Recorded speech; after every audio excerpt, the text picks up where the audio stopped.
Mga wire sa nagkadaiyang utilities ug telco sa dakbayan sa Talisay gireklamo na tungod sa grabing kagubot ug kuyaw na sa disgrasya. Ani ang report ni Femery Dumabok. Mga nagyungyong ug nagtipon og mga wire ang makita halos sa tanang daan sa dakbayan sa Talisay. Mas nagkaguliyang ang mga kable dihang daghang mga poste ang natumba tungod sa bagyong Odette. Matod sa Pangulo sa City of Talisay Traffic Operations Development Authority kon si Toda, nga mireklamo na ang power utility dihang napabarog ng ilang mga poste sa kuryente, daghan na kayong mga utilities nga mipalatay og kable gamit ang ilang mga poste.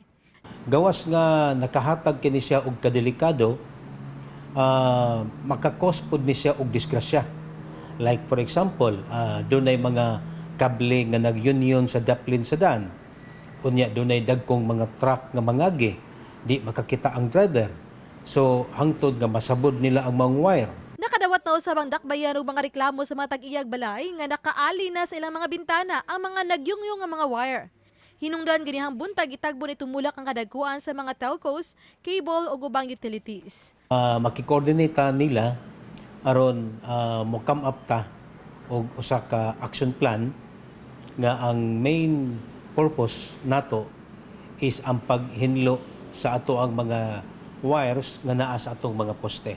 Gitingwa nila nga suding bulana masugdan na og limpyo ang mga spaghetti wires sa nagkalanlaing dapit sa dakbayan.